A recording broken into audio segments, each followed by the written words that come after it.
rates and not, just giving you average rates or whatever it might be. So depending on your situation. Yep. And again, a little bit of due diligence goes a long way. And like I said, even if it just proves that the first one was the best one, there you go. At least you can sleep at night knowing that you did your due diligence, you were informed, and you made the best decision for you and your family. My name is Kevin McIntosh, and this is The Closing Table, where we talk to experts about their experience in real estate all across the country. Let's go.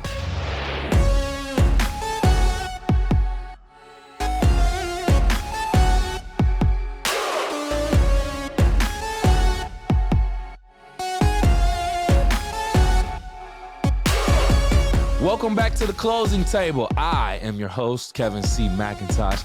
And per usual, joining us on this episode, we have another top producing real estate agent here to explain how things are going in his market. We want to welcome Doug Kwiatkowski to the show. How are you, Doug? I'm doing good, Kevin. How about yourself? Doing just fine myself. Thank you for asking, by the way. And thank you for accepting our invitation to be a guest here on The Closing Table podcast. We appreciate that, sir.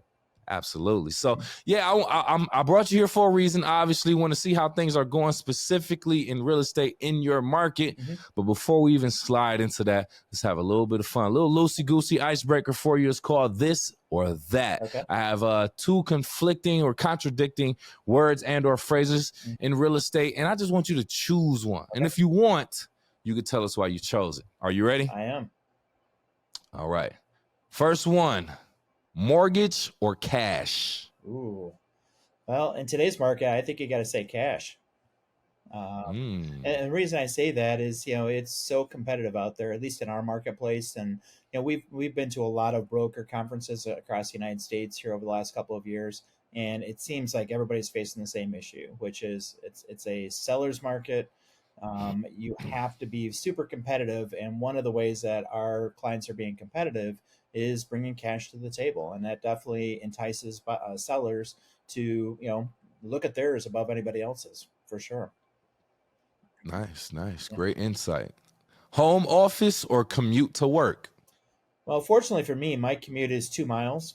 So, I like the commute to the office, I got to say, but it's not bad working at home either. So.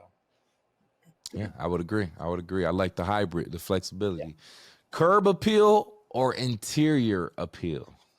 You know what? I like curb appeal. Everybody wants, a nice house, but, when a buyer walks up to the house, a lot of those first impressions are made by that curb appeal, and as agents are fiddling with the lockbox to get in, what's the buyer doing behind us? They're looking around. They're looking at the house. They're checking out, the flowers, looking at the maintenance of the house, the color of the door. I mean, all that really takes into perspective. Once you get inside, again, that first impressions is super key, but I think curb appeal is really super important. And you figure that first picture that you usually see on the internet is that first curb appeal, so again, it's that first impression is so key. Yep. I agree. Seller's market or buyer's market? Depends on what year you're in. If it was 2008, it was definitely a buyer's market. In today's market, it's a seller's market. So it depends on which side of the table you're on. I think, and unfortunately, it is a seller's market. So I have to say right now, for me, it's seller's market. Helping our sellers, navigate, pricing their house. Where do they go? Sometimes everybody feels that the sky's the limit, but ultimately, it still has to appraise. We still have buyers that are going to determine the value for themselves on the home.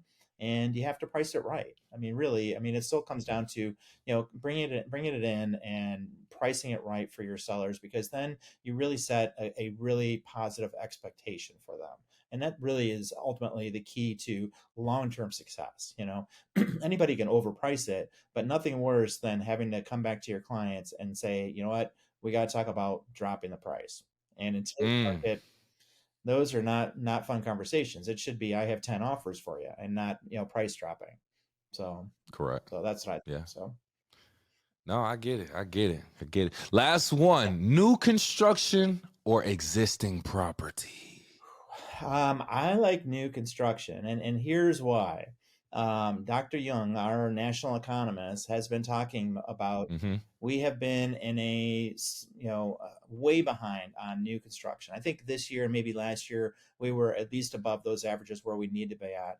But over the last 10 to 15 years, we have been really way behind on new construction. Obviously, through the crash, from '08 to 12, 14, somewhere in there is when we started seeing some of those positive increases. But we're way behind. And if you start with new construction and we start building the houses that people want and need and make it somewhat affordable, obviously, then it trickles down. And then that way, our first time home buyers, now they want to move up and move up and move up and move up. So it's just that trickle up as we see. But in today's market, where we have limited new construction, it certainly doesn't help our local marketplace try to get to a balanced situation with our inventory. Interesting. Love the insight right there. Great response, Doug. We appreciate that, first and foremost, educating myself and our audience. Now let's move forward into who you are. Okay. We need to know, who are we talking to right now? But before we get into the professional side, in 60 seconds or less, Doug, can you tell us who you are outside of real estate? Outside of real estate. Okay. Well, I was born in El Paso, Texas. Pretty much was raised here in Toledo. My dad was in the military when I was born. So he was stationed at Fort Bliss in El Paso, and spent obviously a few years there, and then we came back to the Toledo area, and that's where I've spent most of my life has been in Toledo, outside of a little jaunt out to New York State for a previous job. So after that, realistically, I grew up in the Toledo market. Like I said, I went to Catholic grade school and graduated from Maumee High School here locally. Graduated from Bowling Green State University in 1990 with a BSBA in accounting. And then from there, got into the work business. I was at my previous employer, which was a logistics company, for 13 years, and learned a lot about, obviously, the business side of things. That accounting background that I have. I really had a lot of different roles there, between quality, special projects, APAR, HR, and all kinds of things that we were doing there with the company. So was definitely built a lot of good, positive results. But I always, kind of felt that I wanted more, and that's why I got into real estate. Outside of that, I've been married for 5 years to my wife, Katie. I do have 2 stepchildren, Allie and Dylan. And lastly, I'm in a 80s cover band. Yeah, I've been doing that I've been doing music for about almost 24, 25 years now. But yeah, I've been doing the 80s thing for probably about 10 or so years now, I think it's been. And we have been, our name is My 80s Voice. So kind of the Don Johnson look and all that fun stuff. So it's been a lot of fun doing that as well. So. Love that. Gotta have that creative outlet, man. Exactly. Love that. It's been a lot of fun. Yeah. I'm not too familiar with that Northeast Ohio area, right? That is the area pretty much, right? So we're Northwest, excuse me. So right. Yeah. So we are basically about an hour south of Detroit. And if you ever heard of Cedar Point, we're about an hour west of Cedar Point. So Cedar Point, kind of in between Toledo and Cleveland. So that's awesome. We have the Toledo Mud Hens as one of our claim to fames here locally. We also have the Walleye, which is our hockey team, which is they're both, I think, AAA teams that are under the big leagues, which is a lot of fun, obviously. And then we also have a great, I would say, really world-class zoo and also art museum here locally. So a lot of great things to do in our local area. And they've really done a nice job of rebuilding the downtown area, getting some housing back down in there, and really revitalizing that whole downtown area. They've really just opened up a really great metro park right along the river across from the downtown area called the Glass City Walk, I think it's called. And it is fantastic. Really cool spot. So they've done a lot of improvement to make it really kind of a cool spot. We're actually located in Sylvania, which is a suburb of Toledo on the northwest corner, and where our claim to fame is called we're Tree City. So we have a lot of trees in our area, so we're pretty proud of that here in Sylvania. So a lot of fun. Nice. Yeah. Nice. Good. Yeah, I'm glad you kind of segued into that, because that was my next inquiry, was just about, the geographical description of the market that you serve right now, the things that goes on and what makes that market special. You definitely just touched on that. Right. The many different things that's going on, the sports teams, the Tree City, things that I didn't know, me and my audience. So we appreciate that. Yeah. Do you have any updates for us in regards to what's going on in that market, in that area, real estate wise, economically, any statistics, numbers, or anything of that nature? So our local numbers, when we talk about, our average sales prices and such like that here locally, we're a little bit behind some of our bigger competitors such as Cleveland, Cincinnati, and Columbus. But right now our average sales price is right around $200,000. We're kind of a big little town. We have about 400,000 people in the greater Toledo area. And then, obviously compared to Cleveland, Columbus, Cincinnati, they're about double what our size is. So they tend to be, have a little bit more aggressive pricing. And I think they tend to be about $150,000 more than us on average. But, that makes Toledo very, very desirable though. When we talk about national averages, as far as, pricing and housing and utility costs and all the different things that you have to put into just, living day to day, Toledo is like right on those national averages. So that's why a lot of the campaigns come through Toledo, is because we're really kind of right there in those middle. And, a lot of the candidates really like that. Because we're really hit a lot of those things that they're looking for, looking to try to see if they can get, swing people one way or the other, obviously, as far as their campaigns go. So.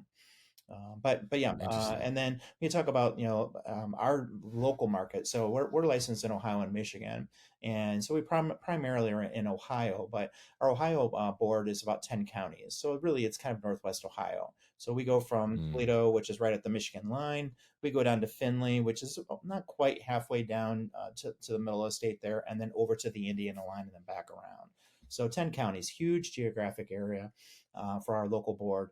And to kind of give you a perspective as far as, how that pendulum is swung from a buyer's market to a seller's market.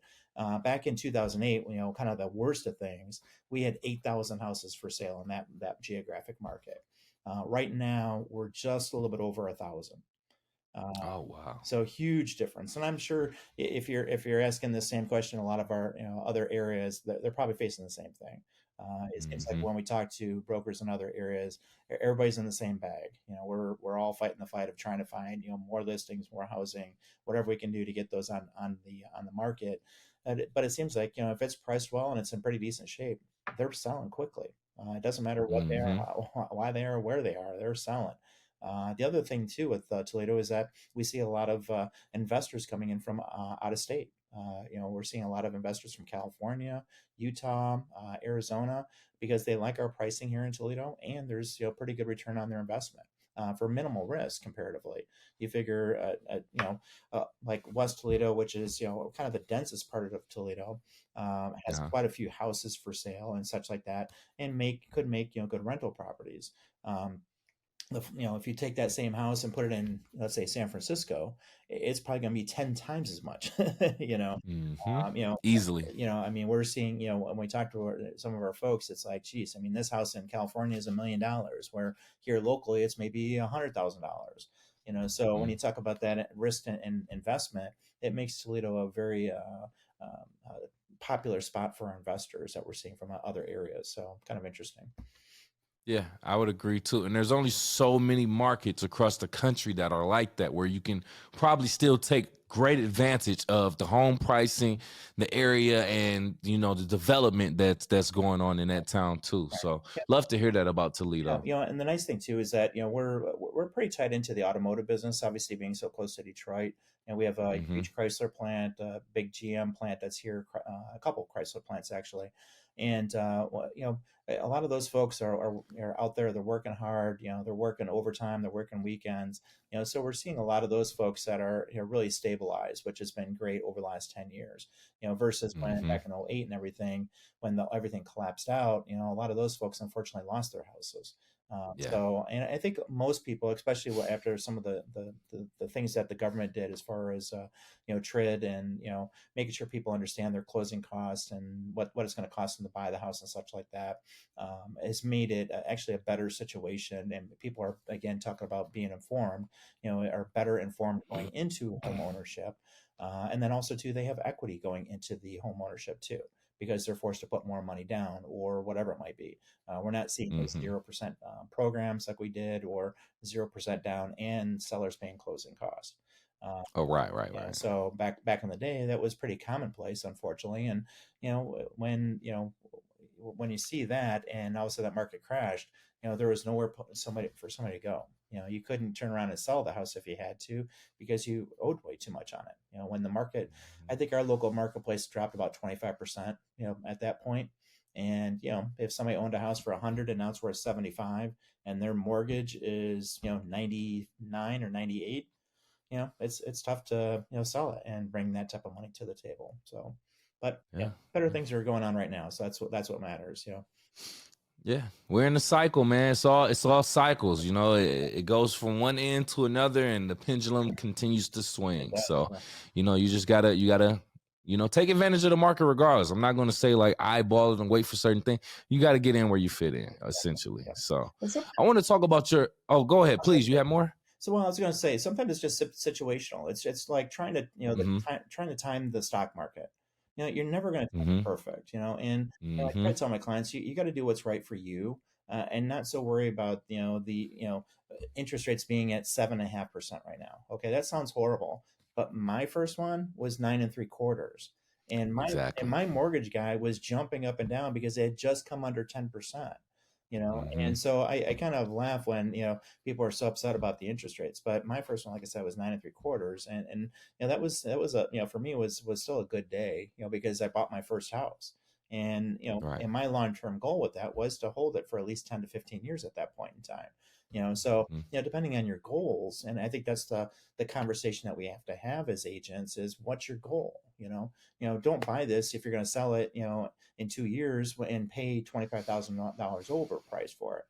Maybe you need to be a little bit more realistic on it, and keep it a little bit closer to that list price, or whatever the situation may be on it. So I think it's always situational, on some of those things. So I would agree. Yep.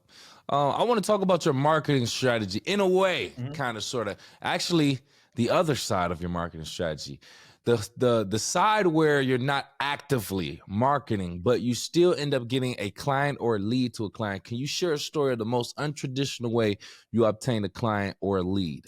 Well, I said earlier that I'm in a cover band, and I would say that's probably a pretty untraditional way of marketing to pick up a potential client, but that's happened a couple of times over the years, where a lot of people don't know that I'm a real estate broker. I wouldn't say I'm obviously on stage talking about real estate, but when we're talking to people in between sets or after shows or whatnot, and just talking about what you do and such like that, it comes out, and it has been a benefit to me over the years, just adding that little extra into real estate, into the music side of things. So nice. Always kind of cool. Yeah.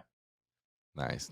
See, I love the fact when you're able to just do. I love that question, because I love to hear our guests just saying, I'm just randomly doing what I love to do, or just doing things that are just part of life. Yeah. And then some people just gravitate towards me, or they see the sign on my car, or they see my license plate that says agent, or they see my polo that says real estate, and then they approach me from there. But with you doing music, just doing something you love, and it just organically comes. Well, man, I just got to feel like you're walking in your purpose, man. I know. Well, so we use my laptop for keyboards and other filler in the back of our music and everything like that, and on the back of it, I have our name, is right there. So it's it's doing some advertising right there at the stage. It's a kind of a soft sell, obviously, but somebody sees me pull that off, and then they're asking that question. So yeah, kind of interesting. Yep. I love that. Smart man. Got to respect that. You also hold dual titles, broker, owner, and real estate agent of Epic Homes Real Estate. Got to applaud you for that. A lot of work that goes into it. But can you describe a situation where your position as both broker and realtor brought added value to a client's experience? Well, I think being a broker owner and also a full-time agent, you do bring a different, a perspective to things. Number one, I think, is just the wealth of information that we are brought to when you are a broker or an owner. Because I think you do Mm-hmm. have to do the research. You have to know what's going on in your marketplace. You have to know the changes. You have to be informed with the board's information. And so my wife is a part of our board, the broker group, and so we get good information right up front, which obviously we pass on to our agents. But just knowing that up front, I think, always helps your clients. And again, being informed, helps your clients make good decisions on buying, selling, whatever their situation is as far as the real estate goes. And I think that's Right. the biggest part of it, is just informing your clients of the information. Correct. Correct. Yeah, and being that broker of a real estate group, I mean, you're obviously a leader Mhm. to other agents who are actively out there, getting people in homes or listing homes or whatever the case may be. So you set that tone. Also, you have to have a certain pristine about your if I'm saying that word right. But nonetheless, I love that, because most agents, if they have a question or trouble with a transaction, the first person they usually go to is the broker. Right. That's the person that usually has the knowledge or the resources. So for you playing both hats, I can actually see exactly what you're saying when it comes to that value for the client. And So it's so great, great to hear. so my wife is our head broker here in Ohio, and then I'm our broker in Michigan. So it's nice Okay. to have also my wife that's also a broker, and we can bounce questions off of each other and Mm-hmm. try to come up with the best scenarios for it. We just had a scenario where we had kind of one of those gray questions pop up.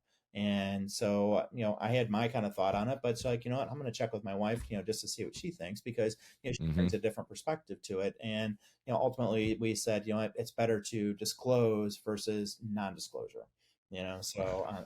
on the issue. So, but it is what it is. And and I would say, whenever there's a question on it, especially when you talk about disclosure stuff, it's better to over disclose than it is to under disclose. Agreed. Agreed. Yep. Well said. Well said. I want to talk about any time in your career where you may have dealt with someone who is a little skeptical about the process, or, just hesitant to initiate the process of buying or listing. Okay. Have you had that situation, and can you talk about the steps that you took to gain their trust and meet their needs? One that always come to mind was, and this was a few years back. I had, brand new client, had met with them. I showed them a few houses, and we were talking about financing, and they had some rough patches, like a lot of people did back in '06 to '10, whenever that was, and Mm-hmm. and they had talked to an internet finance guy, and had gotten them pre-approved, and it seemed a little high, like the closing costs that he had quoted, and also the interest rates, were, well, I want to say it was almost like a point to 2 points higher than what our local market was typically. And so Mm. I kept kind of just kind of bring this up, and I was like, you really need to talk to one of our lenders. I really think that you know man, you really are doing yourself a good service by at least having a second person look at this. And a lot of people get a little nervous about talking about financing, number one, or Mm-hmm. having somebody else take a look at it, because sometimes they feel that if you have multiple people looking at your credit, it's going to hurt the credit process, and it's actually going to lower it. And as long as and again, I would always say check with a lender as far as before you pull credit and such like that, just to make sure you understand what the ins and outs of it are. But I would say ultimately, having one or two people looking at your credit to give you a good quote for financing is a good thing. And I would say that for insurance or cars or attorneys, doctors, whatever it is, sometimes getting a second opinion on whatever it is, Mm-hmm. I think, is always a good thing. And Mm-hmm. I think we've all had those times where it's like, man, I probably should have gotten a second quote on something, and I did, Yeah. then cost myself money, So, Yeah. but I think it's wise, and if the first one was the best, then perfect. At least they're the best. But in this case, Yeah. they finally kind of gave in. Not that I was really pushing too hard, but at the same time, I really felt that man, they really need to just get a second set of eyes on this. So what had happened was that there was like one little medical bill that was out there that was dragging their credit down, and it was like Mm. $500. I mean, it was like really small. They paid it off. Next month, their credit went up 200 points, and which whoa, yeah, 200. yeah, 1 month went up 200 points, and then also their interest rate dropped that 2% down, and their closing costs also went down about $4,000. So, you know, whoa, yeah. So, talking to the right people, and I would say, anybody out there that's, looking to buy, in today's market, make sure you have a good lender that's working for you. Not working for for the company or whatever it is, because if you have that person that's on your side, they're going to give you the best rates, or at least give you the options. Sometimes people have to buy now, and maybe it's not the best time for them to buy, but they have to do it, situational, whatever it is. But some of those people can wait a little bit, fix some things, and then their credit, just like in that situation, goes up. And man, they open up the world of options for them. And that's what happened here. They were looking. I think it helped them get like another $30,000-$40,000 purchasing power if they wanted to do that.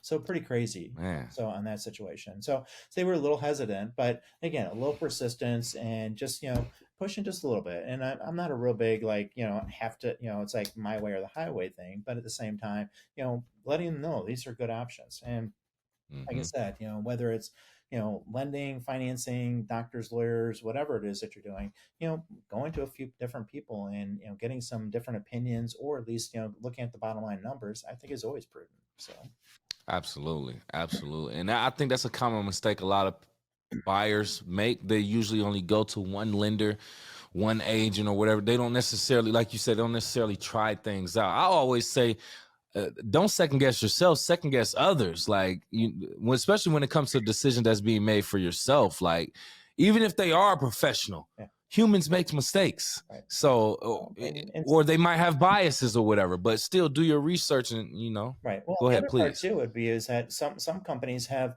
better packages or better programs depending on your need, and so, maybe you're a veteran, and some companies out there have better veteran programs. Or maybe you're a first-time home buyer, and some buyers or lenders out there do have better packages for first-time home buyers. Or you have AAA credit, and you should be getting the best rates. Whatever, there should be companies out there that are giving you those best rates, and not just giving you average rates or whatever it might be. So depending on your situation, and again, a little bit of due diligence goes a long way. And like I said, even if it just proves that the first one was the best one, there you go. At least you can sleep at night knowing that you did your due diligence, you were informed, and you made the best decision for you and your family. Yeah, I would agree. Yeah, that was well played. That advice that you gave them right there, and that kind of answers the next question I was going to ask, which is, speaking on your background in accounting, I was going to ask if any time where you had financial insights that kind of particularly helped the client in their situation. But I feel like that story alone is a great example, and that didn't necessarily incorporate any of your accounting skills. But do you have any stories where specifically your accounting came in handy? So for me, I'm kind of a numbers guy, obviously, and being an accounting background, has definitely helped not only in just business, but also in real estate too. And the biggest thing for me is doing the research for prospective buyers or prospective sellers. Being able to look at the information and really come up with really pertinent and good information, and again, informing your clients as best as you can, because anybody can throw a dart at a wall and say, okay, this is what I think it should sell for. But I just had met with some clients the other day, and they're like, Doug, we talked to a couple other agents, but they feel that we could potentially be higher, on a list price. And it's like, well, you could, I mean, you could be 10, 20, 50, $100,000 over, doesn't mean it's going to sell at that, and that's the key to it, and again, it's setting expectations, so depending on the client and depending on the house, I think that's always the biggest thing, is what's the condition of the house versus the what the market is. If it's been flipped, let's say, for instance, and everything has been done pretty much, then it's like a brand new house, so it should be on the higher side of the marketplace.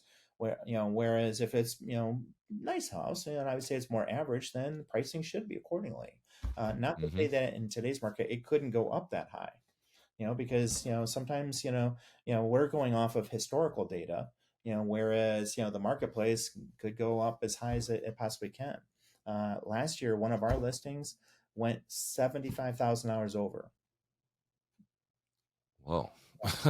Whoa. Crazy. Whoa. I The market is crazy. This year has kind of slowed down a little bit. We're not seeing as crazy multiple offers like that, but we were, I personally, my best over list price was almost $50,000 over, and that was on a $350,000 house. So it's not like and that's not California big, I mean that's Toledo big, and so that's kind of the interesting thing about our marketplace.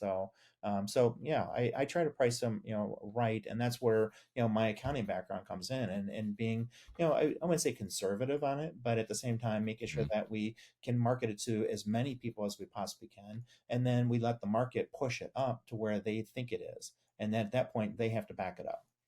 Of course. So Correct. whether it's through appraisal gap coverages or extra cash at closing or whatever it is, we can only do so much, and the appraiser is going to hold us back, which is okay because that's their job, is to make sure that we're getting the right value for it.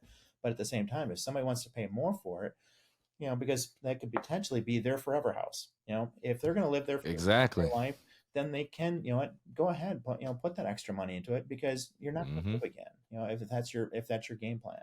So why not pay a little extra for it now? In 30 years, it's going to be money well spent. If that's the case, you made memories in your home, and you had your family and birthdays and holidays and all that stuff that went into it, and you paid a little extra for it. I think that's money well spent.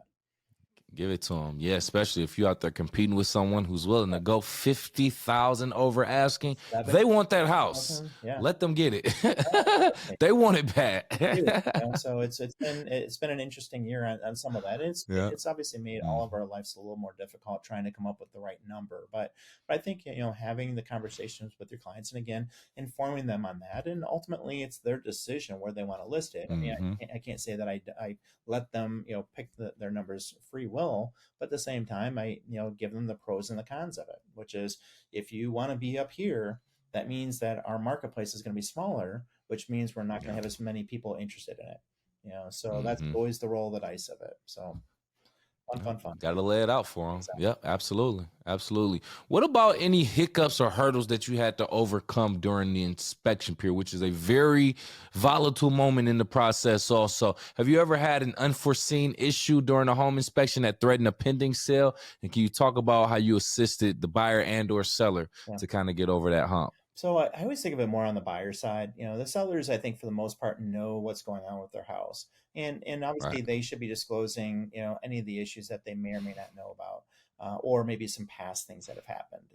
On the listing side, we always talk about, disclosure and, and should we disclose or should we not? And, if it's something that's, pretty obvious, then, we should be putting that down. And even if it's not so obvious, we should be putting it down. Because I think it's important to let people know what happened and that it was resolved. I think the biggest thing that I always find, that's difficult to find, at least in the process. And with my background, my parents had rental properties when I was growing up, and I did a lot of maintenance on the properties back in the day. Cutting grass, fixing windows, fixing, doing all kinds of plumbing pipes and all that stuff on these older homes in Toledo. And I learned a lot about plumbing and, general maintenance and such like that. So I have a pretty good eye for it. Not that I see everything, but I try to at least let the clients fall in love with the house, but then pull them back and say, okay, here's the things that are going to be big ticket items for you within these time periods, so at least set the expectations, because everybody can fall in love with a real pretty house that maybe has been flipped, but what if the furnace is old or the roof is old or those things? Those things are going to cost money, and do you have those funds sitting there or not? But for me, the inspection items typically that are the difficult ones to find are like pest issues, termites, carpenter ants, carpenter beetles. Sometimes those are hard to see because if they're in crawl spaces, you can't see those in a regular walkthrough. And those can be a little difficult because those can be a little scary, when you talk about damage to the structure. So how do we handle that? So, like with anything, generally speaking, most things can be fixed, and they can be fixed pretty easily and for nominal dollars. A pest inspection here locally, depending on size and shape of the house, it's probably $1,000 to $1,500 for a treatment for termites. Carpenter bees or carpenter ants is in the 4 to 500 range, let's say, for instance. So it's not horrible money, but to me, it's more the damage. If there's damage associated with that or significant damage, what do we do? And Right. and so for me, it's always, obviously being, pretty cool about it. And then the other part of it is that it's just explaining the options.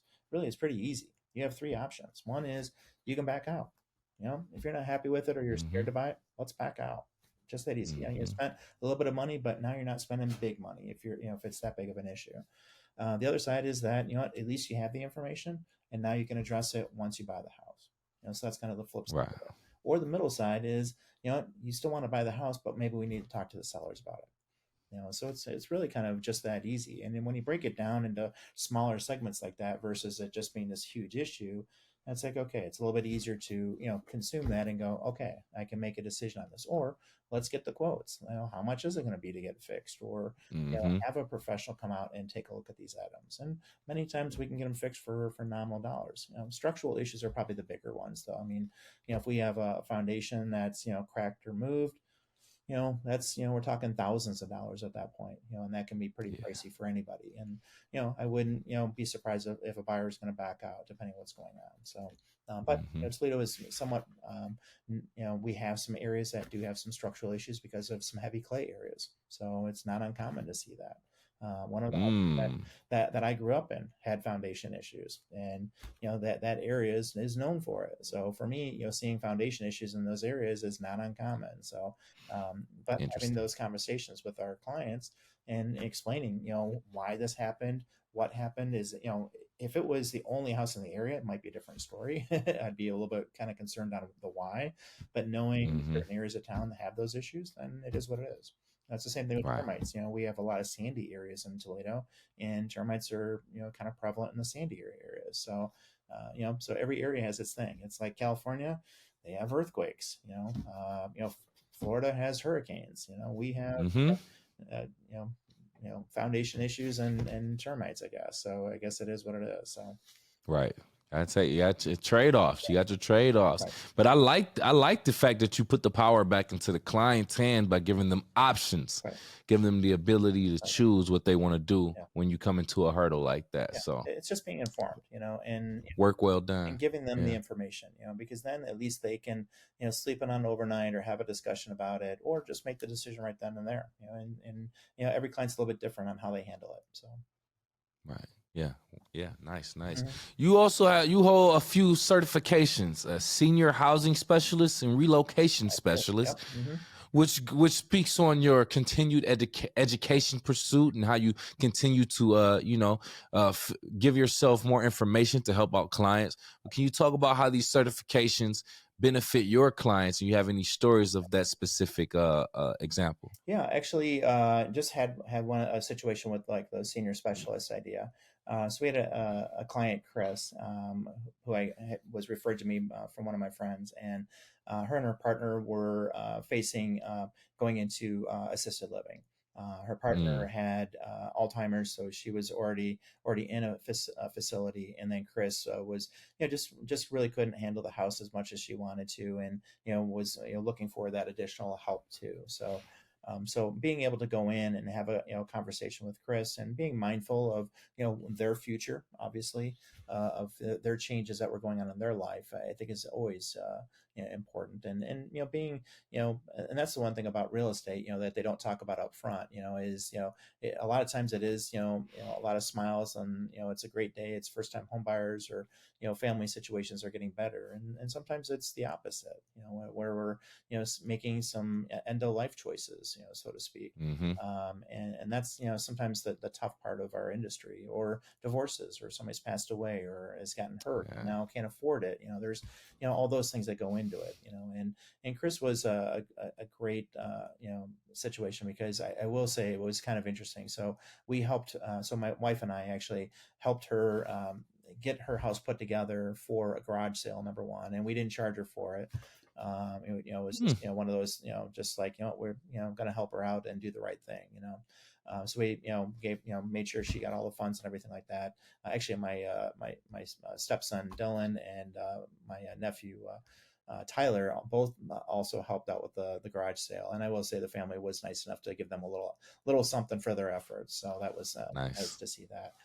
So we helped coordinate that. We also helped coordinate repairs on the house. So originally we were looking at doing carpets and paints because it was, even though Barbie is pretty popular right now, it wasn't maybe 6 months ago, and it was That's correct. Everything was kind of a pink, almost like a Pepto Bismol pink, maybe not Barbie pink, but it was definitely an interesting shade of pink. So, and we had some conversations about it. So we got a really good quote on the paint that made a lot of sense. But the carpets, I will say, were out of the world, unfortunately, for what we were looking to do. So we decided not to do that. And fortunately, the house sold well above list price, and everybody was super happy about it. So there you go. And then just helping coordinate the move into assisted living with Chris, and making sure she was helped, and with a lot of personal items, obviously, between paperwork and just personal items that we had to obviously discuss with her and her family. What do we do with these things? How do we handle them? So we did a lot of that for them. So just having a lot of empathy for people, I think it goes a long way. And trying to put yourself into their shoes. I mean, if I was in their shoes, how would I want my agent to help out? And we probably went well above maybe what was expected. And I will say the family was super appreciative of our efforts and what we did for their family. So just trying to share the wealth a little bit and do the right things, I think always goes the right way. But I will say, Chris was last time I talked to her was making new friends at her assisted living facility, and the staff was like, we don't even know where she's at. She's out, making new friends and talking, living her life, and making the best of it. So that was really positive to see. So sometimes when you have life changes, sometimes it is tough to make those decisions, but at the same time, a lot of times it does work out for the best. And I've seen that a few times where family members have fought going into different living situations, and at the end of things is that it comes out for the better. So yeah. See, people love it when you treat their mom and their parent, their loved ones, like loved ones. You treat my mom like she's your mom. I love that. I love that. You won me over already. So, everyone's, for the most part, someone is someone's mom, daughter, son, father, brother, sister, something of that nature. So when you're treating others, with that love and respect, like you would treat your own loved ones, you got to respect that, man. So great job with that one right there. Yeah, it was good. I mean, sometimes we don't toot our horns on all the stuff that we do. And I'll say this, I think the real estate industry does a lot of things that we don't take credit for behind the scenes in a lot of areas. The list of the charitable work that people do out there is probably much more than I do. That's for sure. And I think I do a fair share. But there's some people that do a ton of work, for charities that really don't get the full benefit of at least tooting their horns, or at least letting people know about that. We hear about it obviously through some of our accolades with the board. All of a sudden it's like, how do they even have time to even sell real estate with all this other stuff that they're doing? For real. But that's some of the cool parts of our industry. Even though they're all competitors, we're all kind of like a big family though too. So it's kind of a neat thing to see. So collaboration over competition. I love to hear that right there. Exactly. Got $1 billion question for you, Doug. Something I know our audience of home buyers and sellers are pretty much interested in. I'll say potential home buyers more than sellers, though. Knowing what you know now and the resources that are available in today's market with today's market conditions, if you are an aspiring first-time home buyer, what steps or what approach would you take to own your first home? Well, number one, you got to get pre-approved. That's the first step. Know how much you can afford or how much you want to spend. Sometimes people think that getting approved for is the number that you want to do. And, many times it's not. You still have to live within your own means. And I think that's an important lesson for our first-time home buyers, is that, know what you want to spend for your monthly payment, not what you can afford, because they're two different numbers typically. The other part is being informed, going and talking to a couple of different lenders, talking to different agents, making sure you have the right person that's going to, obviously represent your best needs. I think it's super important. Sometimes, I can't say I can always work with everybody. I think I can work with most, or probably 99%. But sometimes it's best to that hey, we have to have a conversation and do the right things. And making sure that the buyers understand that too. Because I will say, in our technology-driven world, it's real easy to schedule an appointment to see a house, but is that the person you really want working for you? And in our kind of point and click industry, sometimes and I won't name some of our big companies out there, but at the same time, it's easy to do that. And what happens is that you get 200 agents trying to call you to schedule an appointment for the house. And many times I think it's much better for somebody to go out on Facebook or talk to their parents or their friends or whomever it is and find that right person. I guess the way I look at it is, would you do that with your attorney? Would you go on, if there was a website for attorneys, and you could just point a button and say, I need help in this field, and all of a sudden you had 20 attorneys call? Would you want it that way? Or would you ask a family friend or your family members and say, hey, I'm looking for an attorney for this, do you have somebody that you could recommend? Most people do. And I think having that type of information from somebody that's trusted, I think is a better way to find your best agent for you versus just going out on the internet. And that's just kind of my 2 cents on it. Last thing, as far as my 2 cents on everything with the industry right now, is get a home inspection. Don't waive it. Don't waive it. It's the I see that a lot, and I have this conversation all the time. And the first thing I always say is, I cannot, in good faith, tell you to waive your inspections. Now, there's ways of limiting maybe request, or just focusing on the big items. Maybe if I know I have a client that is pretty handy that can take care of minor things here or there, then perfect. And we're not going to ask the sellers for that. But if, let's say, the furnace was bad or hot water tank needed updated, there's things like that maybe need to be addressed. But really, you want to, when you're talking about hundreds of thousands of dollars potentially, and you're going to put yourself at that type of risk to not spend the $400 or $500 on a home inspection, I think that's really silly. And at least doing an inspection for your own needs. You could still do an inspection without saying that I'm going to come after the seller for anything prospectively. You could certainly do that, but at least you have the knowledge of what's going on with the house, and then you can prepare yourself for getting it fixed or doing this or doing that, or whatever it is, or just preparing. It's like owning a car. And it's, or if you think of the old Fram oil filters, you can pay me now or you can pay me later. How do you want to do it? And I think it's kind of the same idea with houses. You have to keep them up. You have to know what's going on with them. And if you are armed with a home inspection, then you know exactly what you're getting yourself into. And then, and again, it goes back to being informed, having that information to make good, solid decisions. Just that easy. So, Yes, sir. And we appreciate that knowledge. Well said right there. I'm pretty sure our audience can learn a lot from that insight. Doug, thank you so much again for pulling up a chair to the closing table and accepting our invitation. We appreciate that. At this moment, if you have any last words and or want to tell people how to reach out to you, please do so now. Okay. Well, you can always reach me on my cell phone, which is 419-215-5634. You can reach us on the web at epichomes.forsale. Really just that easy. And we're on Facebook too. All the other social network platform, if I could say it, social media platforms. So we're out there quite a bit. There might be a couple of them that we're not on just yet, but primarily Facebook and Instagram, obviously. So. Absolutely. Thank you again, Doug. We appreciate you. And for our YouTube audience watching right now, if you've gotten to this point in the video, do us both a favor and hit the like button, please, and thank you. Make sure you also share the content and subscribe for our latest content also. And if you are listening on Apple, Spotify, or any other podcast platforms, please do the same. Give us a like, a 5-star rating, and subscribe to our channel for our latest content. Hey, Doug, before our audience leaves, as a matter of fact, I usually like to leave them with a question before they leave the chat, get their brains going. So this is for you, audience. What is a deal breaker during the inspection period that will cause you to walk away from a purchase or sale? Don't tell us now. Leave it in the comments below. Besides that, we'll We'll talk to you next time.